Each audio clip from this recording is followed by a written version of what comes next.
ढेला बाबा धन जोर से दबाओ। ढेला बाबा कहीं बटा जोर से दबाओ। अब कितना जोर से दबाई? हाँ बोल। कहा था 2 जनवरी हमार बियाह बा।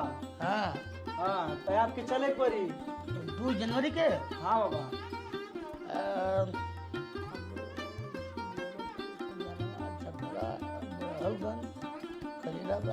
सुना 2 जनवरी के हाँ हमें जाए बा यहाँ सहजनवा 1 दिन 4 ठे रही बा। हम तोरे बियाह हुआ है नहीं जा पाई। कैसे बियाहवा हमार हुई? हो चाहे ना हो। हाँ तोरे बड़के भाई बियाह में गई 551 रुपया धल है। हम मंग से पढ़त मुहरा खून फेंक दनी और तोरे बियाह में जा 551 जगह पे 1051 दे देबा बाबू।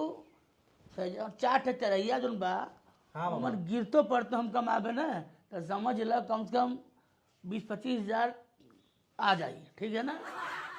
तू का कर अपने बियाह के डेट टार दे। तो बियाह की डेट डाल दी। और क्या अब तोरे लगन के हिसाब से तोरे बियाह के हिसाब से हम अपन काम नहीं करम ना। हाँ हाँ अपन धंधा देखी के तोर बियाह देखी। हाँ जा ठीक है। फरवरी चाहे मार्च में बियाह रखे अपन। जा होगा जा। ठीक है बाबा। हाँ अच्छा जाते गच्चर बाबा बोला। प्रणाम पंडित जी। अरे चिकुरी गच्चर है बेटा गदाई ला। हाँ चली चली कहाँ? जान तो नहीं का। अच्छा ये देखा बेटा अजुए ने भी आवा हो। हाँ सुना बतिया सुना मर्दे। तू तो बाटा साल भर पहले ही से तू अपन मौर मुकुट और सरवानी पहन के घूमत अट। ए मर्द ने आज बिया बटे आज पहिर के सुना, आवत सुना, नहीं। सुना। अगोरत रहने किया बावला आओ बावला आओ बावला अरे आज- आइला नहीं। आज तक हो के रहल देखा तुहार ससुर आइल है ना हाँ तुहार बाबूजी आइल है ना। हाँ। ठीक है कहना कि ससुर कहना कि वो ठंडिया में बियावा कैला चरचरा ठंडी चलता मर्दे। हाँ। अब देखा बात है जन्म करला हमार 70 जगह ही बोलावा कहीं उड़न बा मुड़न बा चूड़न बा जनेऊ बा तेरही बा बरही बा। हाँ। अब 100 ठे चीज रहला। ठीक है तो हमारा डेट पहले से लेबे नहीं कर ले लोग। हाँ और दूसर बात ही है कि वो दिन में हमें जाए बा गोरा ठीक है। दुख तो रही है दुख ब्याह है और तोरे ब्याह के दिन हम आना पाई।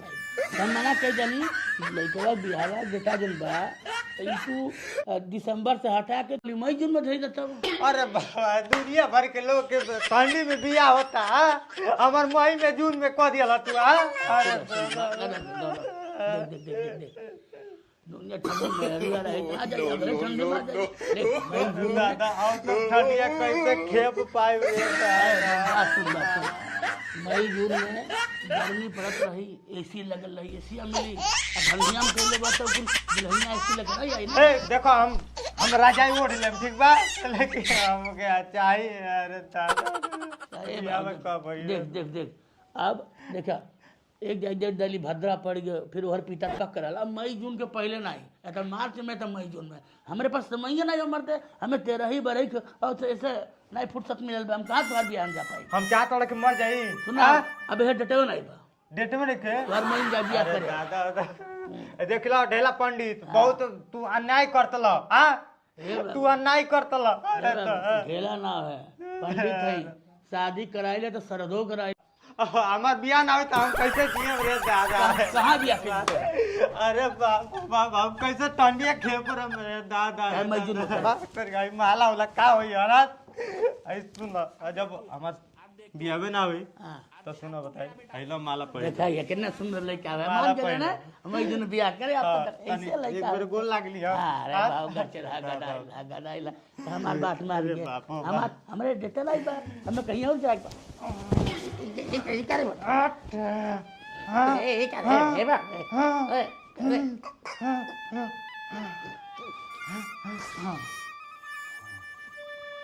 बियाह ना हुई कहत न बियाहे ना हुई बियाह होई देखो अब के तर बियाह होला।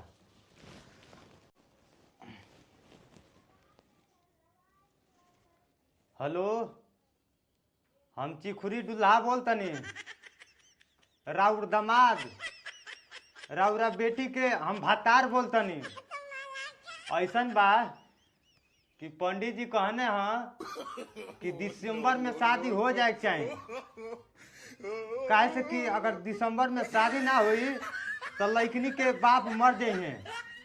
हम तैयार बानी रौरा सीधे गोरखपुर मंदिर पे पहुंची हम तुरंत औते बानी।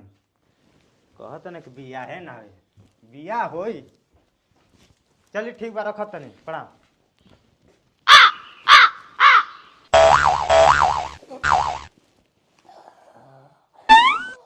अरे बाप रे बाप, सांस ना रुकल होती तो सरवा हमके मुआई दिल होत।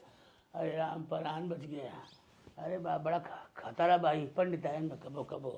अब हम फोन करते कुछ तो गड़बड़ है। अरे मर्दवा जोनो लइकवा तोरे बेटीवा बियाह करात रहली वो तो हमार मदर कह देत रहल।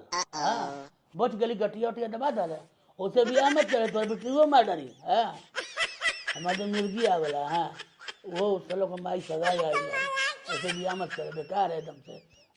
लइकवा मौगा भी है बियाह मत करे। हाँ ससुर तो खेल है करिए कर बियाह ए जन्म में तू आर बियाह नहीं करे जब कर बियाह तू।